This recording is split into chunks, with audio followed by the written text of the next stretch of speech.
Hi, everyone. It's Tom and Bud and another Tom down at the church today, ready to bring you really the final look at this book of Titus. Hope you've been having a good week. Once again, I just want to remind you that if you have needs, the office is just crying for people who have needs that they can help with. And I mean that seriously. They really, really want to be of help wherever they can be. But now we're going to take a look at this last time at this book of Titus and what Paul has to say. And we have with us today our friend Tom Rolfs, because we're going to try to make an interesting connection today. We're going to do more than try, we're going to do it, to show you how to look at our own church today in terms of the whole scenario here that took place on the island of Crete. So, Tom Gray, come and get us started. All right, thank you, Bud. And I'd like to go through the stuff that I'll give you a quick review of the book of Titus, and we won't look at all of the details verse by verse. We're just going to look at some of the takeaways, some of the major parts of the book of Titus, and then after that, we're going to compare it with what happened in Crete. Crete was kind of a burden for the Apostle Paul. He had gone there, and Titus had worked with him. They had found the makings of a church there, and they wanted to expand that. Well, partway through that, for whatever reason, Paul takes off, and he says, Titus, I'm sending you to Crete. I want you to stay there. And we're going to see if we can organize this church so that people will grow in Christ, and it'll be an outreach to the unevangelized community on the island. So once again, it starts with a burden on the part of Paul. He makes an assignment to Titus. And Titus was apparently a pretty talented teacher, because otherwise, it's doubtful if Paul would have asked him to take over. So he was a good teacher. He was also apparently a good organizer. He was able to train some of these folks to be pastors, to be elders. And then maybe the most important of all is that Paul was one of those guys who'd rush right in. He'd try to get things going. And sometimes maybe came on a little too strong. And Titus was the guy who could smooth that over, a good peacemaker, and say, hey, guys, yeah, I know Paul said that, but, we've got to take that with a grain of salt. He gets a little excited there. And yeah, here's what he told me. A backlog, a substitution bench, if you please, of pastors who would be well-trained and able to take churches in different parts of the island of Crete. So Paul advised Titus, and he said, here are the qualities to look for in an elder. You want somebody who has a godly wife, children who are also Christians and committed to the Lord. You don't want some pastor whose wife is not a Christian or whose children have abandoned the faith. That's just asking for problems. So make sure that this prospective elder is someone who is a man with a godly family and children. And then it says the elder needs to be a man of self-control. You don't want a guy who drinks too much wine or has a wild temper or whatever, because just a few episodes like that, and that church is going to go down the tubes real fast. So he said, make sure you have a fellow who has self-control. He's a cool head. And then he has to have a good respect by the community where he is serving. If there's some, what's the word? Anyway, a reputation that he has that's not good, then that could play against the church as well. And then lastly, he said, hunt for a guy who has sound doctrine. He needs to believe what Paul and Titus believe what the church in Jerusalem believes. He has to believe in the sound biblical doctrine, which was developing at that time. Now, the society around that church was somewhat different.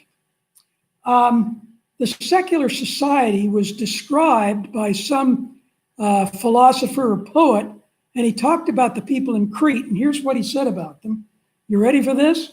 He said, those fellows from Crete, they're a bunch of liars, evil brutes, lazy gluttons.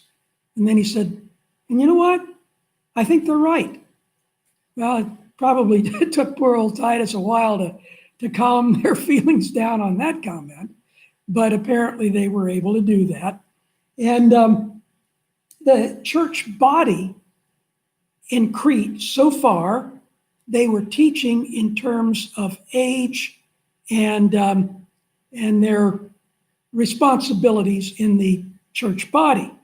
For example, they started by asking the older men to do certain things, and then they said, okay, now we need to have the older women next to be assigned various things. And he told them specifically what they were supposed to do. And the older women, interestingly enough, they were to train the younger women, not only about things of the faith, but also very practical things like love your husband, take care of your children, don't drink too much wine, all of those things, which was a way to get the older women and younger women in sync with one another, so that the older women could help the younger women to take care of their homes properly. Then they talked to the younger men. Now, keep in mind that these progressions are different phases of teaching. We don't know exactly how that was done. Perhaps we had just the one group come to the church, whatever, but they were able to cover these various age groups. And last of all, they talked to the servants because there were a great many of those in every household in the Roman Empire. So assuming they have that teaching going, then here's what they emphasized in terms of their teaching.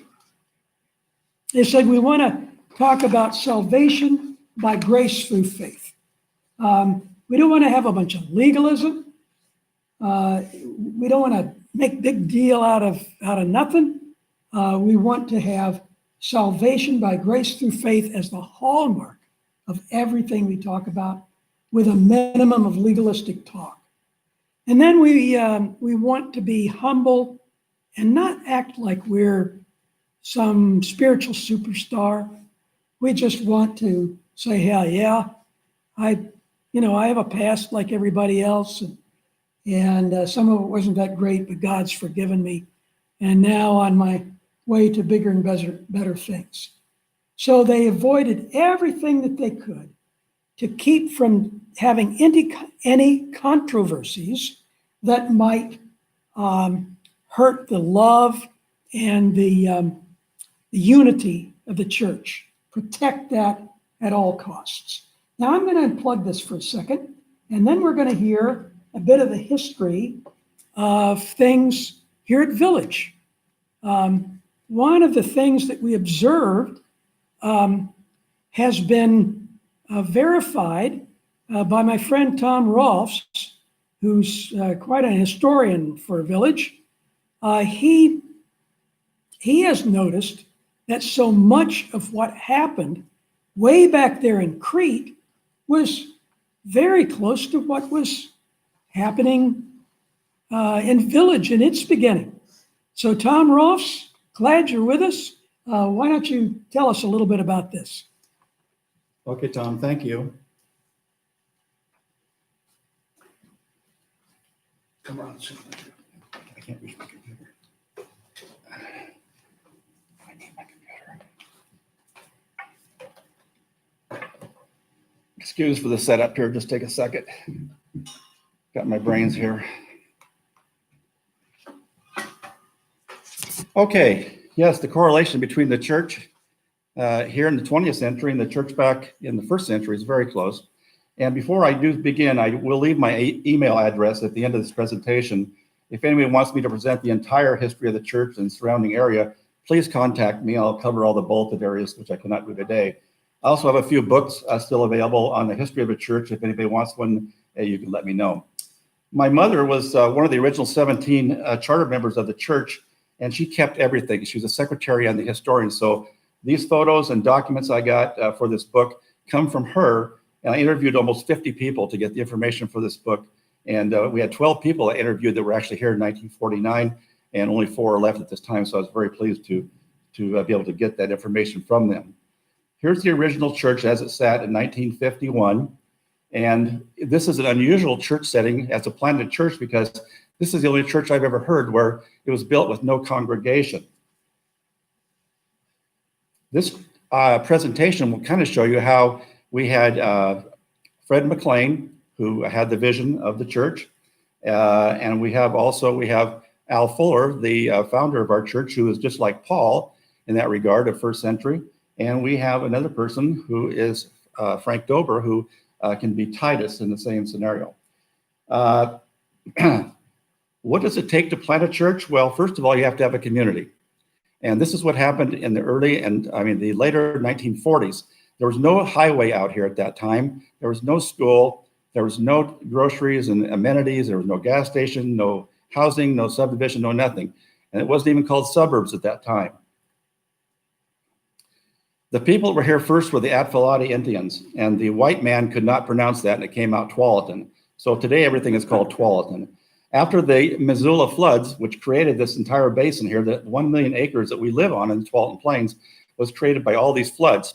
And there's lakes here continually through about 2,000 years, from a 10,000-year-old after the last ice age. And with that creation, we have this beautiful valley of beautiful trees, and we have so much farmland. All the rich soil from Washington and Montana washed down here upon countless floods.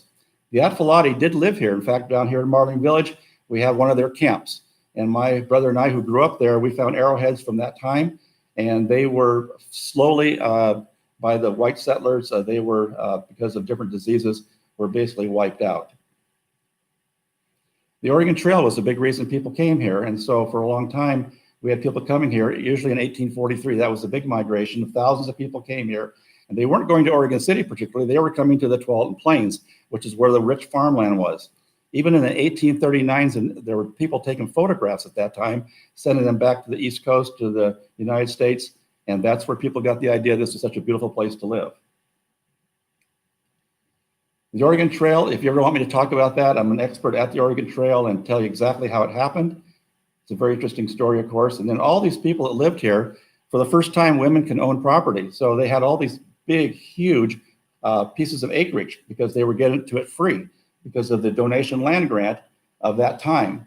And so you could get 320 acres, or you could get 640 if you married.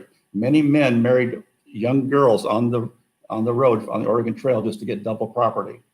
You can see at the very far upper right here, we have Dr. Cornell, who had a piece of property up on Sylvan today. The yellow part you see there is where the Village Baptist and where I was raised, and that's Marling Village. Okay, the halls were very important here because they had the very first schoolroom. And William Walker actually brought his kids over into Marling Village, where there was a cabin here, obviously, in a one-room cabin, and they had their first classroom at that time. Now Walker Road and the Hall Boulevard are named after them. This is by 1850. The cemetery has been a very curious thing for years and years. We didn't even know it existed there because it was all overgrown. But it was the second mission in Oregon in 1875, and right next to that cemetery was a convent, a school, a church, and then the cemetery later on. Murray Road goes right by it, and it used to be called Highland Road in the old days, but Murray Road is on there, and Murray was named after Owen Murray. Owen Murray came from San Francisco and found his gold, his treasure down there, and his house was the second biggest ranch around, where McDonald's is over here now. It reached all the way to Sunset Highway. Nobody's ever found the $90,000 of gold that's buried someplace in that property. So there's something for you to do. Then the road was named after him. His relatives are all buried in this plot here. There's 77 grave sites. I have the names of all of the people in that gravesite. It was destroyed many times by fire, at least twice that we know of. All the redwoods you see in that cemetery were planted by the sisters from New Zealand who worked at the convent. Okay, like I say, many of the Murrays are buried there. Here's a picture of the school that was there at that time. And we have many people buried from the pioneers that got that land grant around here at the Union Cemetery, which is out over by Sunset High School. Farmers in Hillsborough and Beaverton had to bring their crops to Portland, and they couldn't do that because there was no road. So Canyon Road, which you see here, was the only way to get there, and they could only do it in the summer because of the quagmire of mud. And going down through there was Tanner Creek, and Tanner Creek is the one that formed that gorge. And at the bottom was a large lake, and it's called Goose Hollow now, and that lake would extend all the way to Chinatown today. And the Multnomah Indians are the ones that actually lived on that lake. And the farmers would bring their produce and things down through Jefferson to First Street to the ships there. The ships in 1846 of Portland got their crops from them, and they came from the Cedar Mill. All the building of the docks in Portland came from the logs at Cedar Mill. Here our story really begins with Fred and Earl McLean. The person that I call the church is Earl McLean. When he was a young person and he was growing up in North Carolina, he had a vision. He said God talked to him and said, Earl, I want you to build me a town with a little church in the woods. And so with that dream he decided to move to California. There he met Al Fuller's family, and they moved to Oregon in the 30s, and the rest is history, as they say. Earl McLean formed a Earl McLean construction company, and they're the ones that built all of the houses on the west side of Murray, and there's 87 homes there. Earl on the left here built 17 of those by himself, and that's how we started to get people to come out here. But the things you have to create, like I told you before, is a road, housing, and amenities. How'd that come to be? I met Earl when he was 95 years old, 5 years ago, because I was instructed to talk to him because he had every type of museum thing available for this community. And he helped build the houses across the street. He also bought a bulldozer, and he's the one that's responsible for leveling out the plot where Village Baptist Church would be, and also the parking area. I spent many hours at his home going through all of his memorabilia, and I got a lot of the things I know and facts from him because he was here. Okay, I want to show you real quickly here, if I can get my mouse, Tom, right there real quick. I'm going to show you, this is a 5-minute clip, which I'm not going to show unless you want me to come and talk to you, but I have the only clip. I took all of the McLean's home videos, home movies, I should say, and I actually put them on DVD. And this is the only known footage of Village Baptist Church being built. That's Murray Road right there, by the way, by the chuck wagon. Okay, there's Fred, Frank, and Alma Dobra. And this is the only clip that we really have of the church being built. This is the spring of 1949. This is the beginning of our church. You can see Frank Dobra and Al Fuller on top. And to the left will come Al Fuller Jr., who we've met at his house 4 times in Kaiser to get memorabilia and photos and information, and just to get information more for the book and for the history of the church. There's Al Fuller Jr. right there. The baptistry was built by these individuals, mostly by these 2 guys.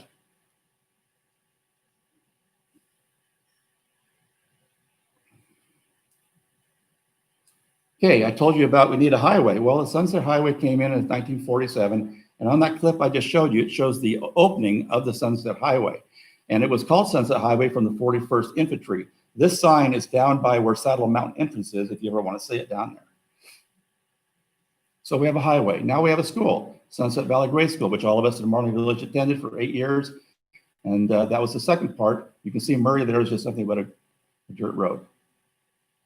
Now, these houses across the street that the McLeans built were uptown houses. They were 3-bedroom, and they had a fireplace, and they had an attic insulation, and they had oil, and they had a connecting garage. It was a very interesting house at that time. It was between $10,000 and $12,000, whereas in Marlene Village, the houses were $8,500 with none of the amenities that I just told you. Here's a chuck wagon, which was the hub of the community. When they built this restaurant, they needed a restaurant to bring people from Portland. This was part of that whole story I just told you about. And there was a grocery store, a barber shop, a beauty salon, a dentist's office, restaurant, doctor's office. Mainly the groceries and the restaurant were bringing people from Portland because they wanted to live in the town and we want people out here. So they built all these things. On the far left, you see the chuck wagon, Murray Road, and the gas station that he built. The Billy Graham Crusade came here in 1950. My grandmother walked me over there. It was over across from Benson High School. The only thing I remember about that experience was the sawdust. And one of our own villagers who just recently passed away, Ken Glens, was a security guard and also the bodyguard for Billy Graham. The staff was invited out by Fred McLean to have a hamburger and coffee. And Fred McLean also had something to say about the planning of the Billy Graham Crusade that year. Okay, on the left is the church kitchen and the kindergarten being built. And here is Alma and Reverend Al Fuller. And Alma is the one that named our church from the two villages that are adjacent of Murray. Fuller came here with a vision also. He had founded 5 churches like Paul, and he adopted Reva and Neva to come up with him, and they revised the church in Forest Grove as Forest Grove Baptist. It had sat there idle for 40 years, and he brought it back in 1944. He had a lot to do with the building and the Vacation Bible School, and the letters from Alma are all the things I have in my collection. There's the first church that he founded in Dixie Mountain over by Martindale up in the hills, and that's where we really came from. That was our first church. The bottom church is the old mansion that was converted into the Forest Grove Baptist Church, and they added on to that later on. You can see an inside view of the inside of that church, First Baptist Church in Forest Grove. Here's the document that was signed by all 7 members that time in December 27th, 1949, that officially got us where we are. But the church was not set up as a church. It was set up as a vacation Bible school and Sunday school. Al Fuller and Frank Dobra, they were co-pastors. They switched off each Sunday and Sunday evening because they were still fully employed at Forest Grove Baptist.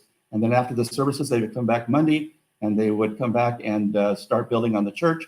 And Al Fuller gave Frank Dobra $100 of his $300 salary to keep him on as his assistant. Here's the church. Look at the left, the very first year, about the first year I was here was 1950. But look at the chairs. They're all folding chairs that were borrowed along with the piano from the Sunset Valley Grade School. The next year we got pews that were great. Here's Al Fuller preaching. You can see that there's about maybe 60 people at the first year of the church. Frank Dober came here. His parents were born in Hungary. They couldn't speak English. They worked at the Orenco Nursery, which Orenco stands for Oregon Nursery Company. And he came here with Al Fuller. They knew each other from University of Oregon, and he went to the church at Forest Grove. He was the first lead pastor we ever had, and he later became our first missionary. This is an overview. The Bernards Airport used to be over here by Cedar Hills Crossing. We used to play there as kids, and Charlie Bernards would have a whole row of World War I planes, and he took these World War I planes. They took photographs of the area. This is one of them. You can see everything in 1952 and 53. Everything's in place now for the church. These are the pews that were bought from Ohio for $700. We thought we were living great then. And then they were called away after 2 years plus to the mission field in West Pakistan. And he served there for many, many years. And they went to Africa and served many years there and built a hospital. They served 5 total terms. They were our first missionaries. Now here's the 3 people that meant the most to the church. They did everything from custodial, secretary to teaching, Neva, Reva, and Bonnie. Okay, here's the baptism, which sometimes the baptismal was cold because the furnace didn't work on occasion, and that's where I was baptized also.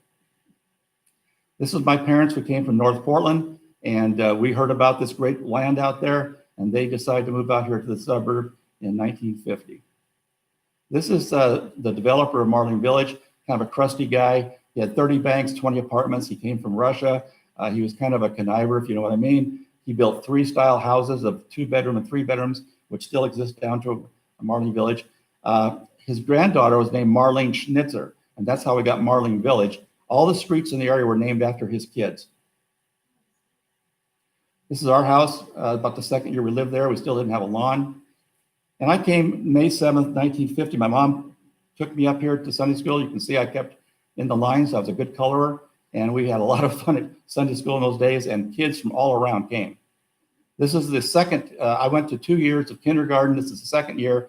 I'm in the top middle with my favorite t-shirt. And we had great teachers for Sunday school and for kindergarten, which attracted many of the students.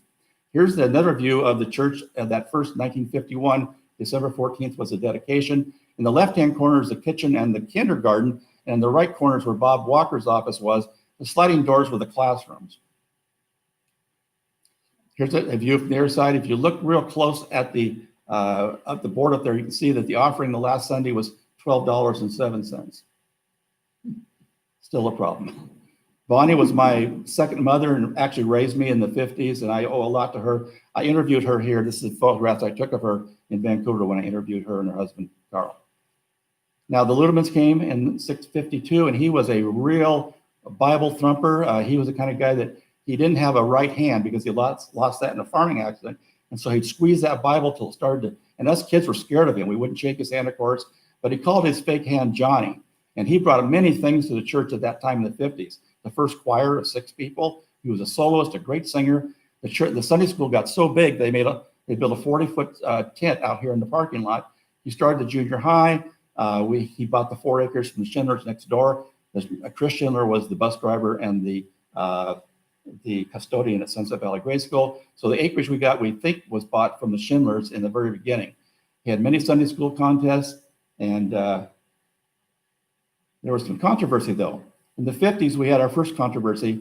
Many people got together and banded together in small groups. So I remember some of this. I remember the arguing and so forth, and we had meetings in people's homes. It was not a good time for the church.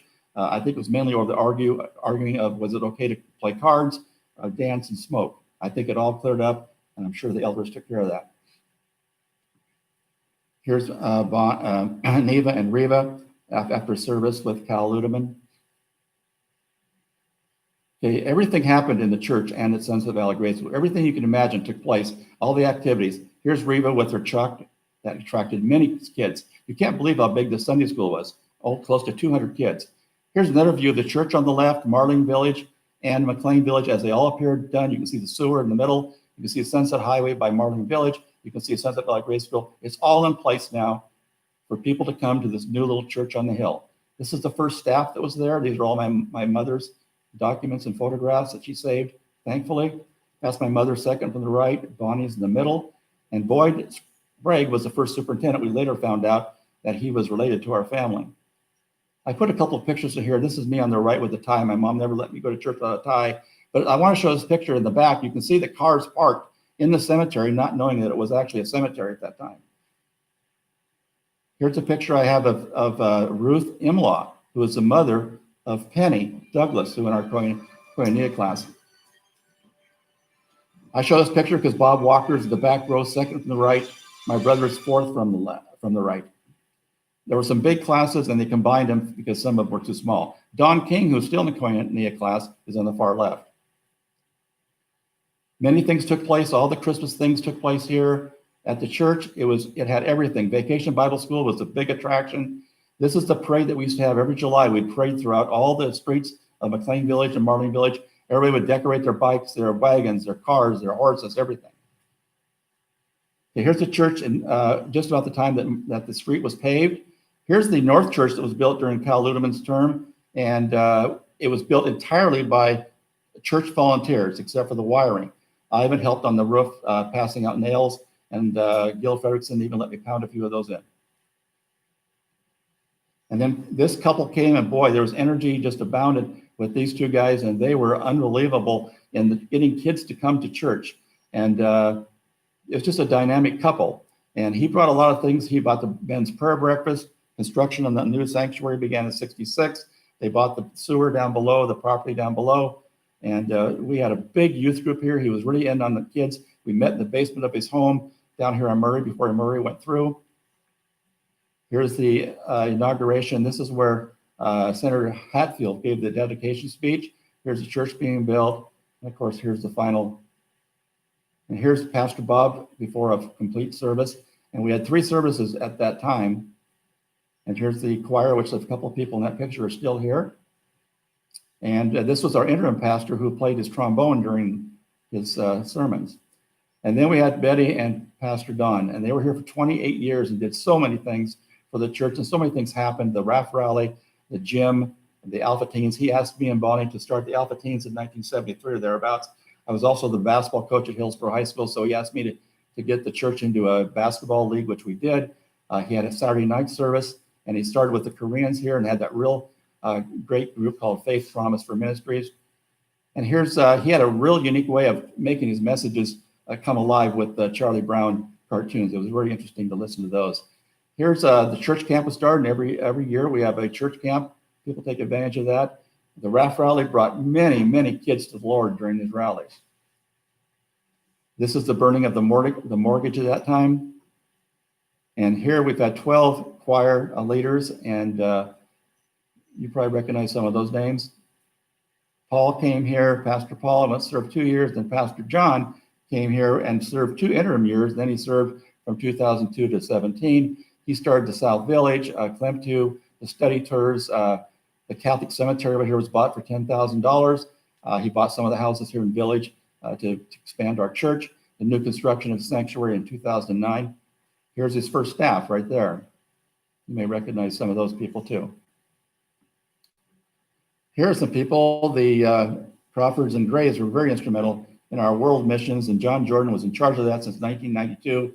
He's had many teams go over abroad, and it's been a big part of our outreach, just like Paul and Titus. Here's our India. Bonnie and I got to go on that, and you can see that the women were sent over there, wore the custom saris. So we went to Jerusalem. This is part of the study tours that he had. We have the Sea of Galilee, and here I am videotaping a baptism in the Sea of Galilee by Pastor John the Baptist. We went to Italy, Jordan, Greece, all over. We went to Macedonia. Here's some old timers here. Chuck Hull is still an usher. Virginia's still in the choir, and Bud's still very active here. Some of the people we've had that have been here a long time is our organist, and we had Dean Christensen here for 30 years, and the Bob and Memory Walker just retired. And in closing, and so the vision that Fred McLean had dreamed so long ago in the rolling hills of North Carolina has come full circle. Everyone agrees that God hath led them to this end, and great things he has done. And with that, I will give it back to Tom. And here's my email if you want to get a hold of me.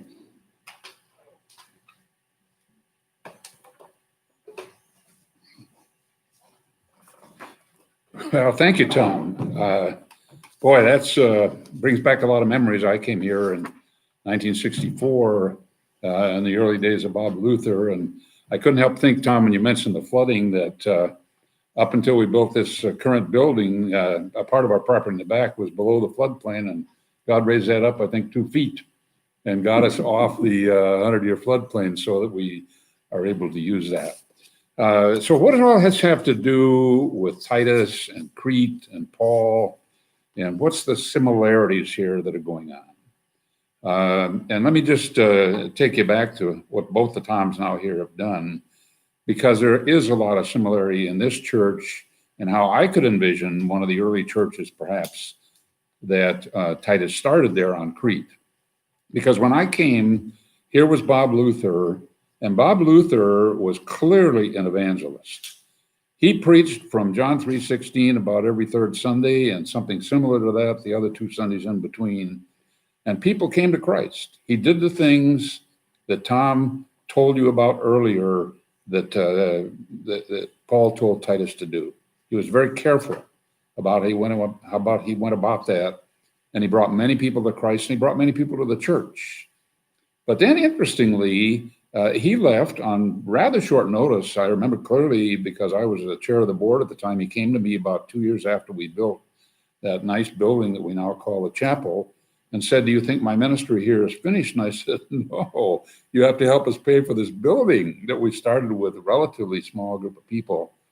And but he left anyway and went to San Diego, and in came Dwayne Dunham. And you saw Tom's picture of Dwayne. Now, Dwayne was a teacher. He taught at the seminary, and he taught the Bible like a textbook. Very little application, but a lot of data and a lot of information about Christian living and all of the things that the Gospels and the letters of Paul teach us. So he took those brand new Christians and he built them up just like I can visualize Titus doing this, because there were old people, there were young people, there were all these different groups that he was talking about, and he brought around himself the best group he possibly could of elders, of people who were leaders within the church community and could make things happen. Then when he left, and after a short stint with Paul, after he left, then came Don Jensen. And Pastor Jay was clearly both an evangelist and a teacher. He might not have been quite as good an evangelist as Luther, maybe not quite as good a teacher as Dunham, but he brought that balance that the church needed at that point. And again, I can imagine Titus doing this on the island of Crete as these churches began to grow and to get somewhere. So then, of course, came John Johnson, who, again, a great Bible teacher, church grown to a size now where it really needed that very much. So God, on my judgment, has brought the right people at the right time to make this vision that the McLean family had, and to think about these two guys, just young guys, living off of nothing, but making this church start. So a lot of great history here. For those who've been around here, as I say, I came here in 1964. It's been fun to watch both the neighborhood, but more particularly to see what God has done here. And I'm sure Paul must have looked down from heaven at some point and said, Titus, great job done then, my brother. You did what I asked you to do, and you did what God wanted you to do, and look at the fruit that has come. So with that, we bid Crete goodbye and Titus goodbye. Next week, Tom, we're going to start looking at some of the fruit of the Spirit. And I think you're going to find that interesting as to what should be happening in our lives because we have the fruitfulness and the fruits of the Spirit that are described in the scriptures. So that's an exciting series, and I'm sure you'll want to join with us in that. Meanwhile, I hope I can get a haircut. I really do. My wife is hoping even more than I. Let's pray. Father, we are so grateful for your love and your concern for people that led you to lead the McLeans to this place. And each of the pastors that you've led here, you've brought just the right people at just the right time to take us to just the next level. And just looking back and thinking about those guys that built that little basement in what we call North Village, and then to build the top on it, and then to see all that growth, and remembering the work that so many of us did on actually constructing the building that we now call the chapel. We have to be grateful to you because it's you who wanted this church here, just like you wanted those churches on the island of Crete. And because of good instruction from Paul, Titus made that happen. And because of good instruction from your word and from the men that you brought here to minister, you made the same thing happen today. So we thank you for your love. We thank you for your blessings upon us. And we look forward to the day we can come back together again, hopefully soon, to worship together in this place you have built. So bless us, we pray, in Jesus' name. Amen. Well, again, thanks for looking in. And we'll look forward to a time when we can all be together back down in the gym, I hope, soon.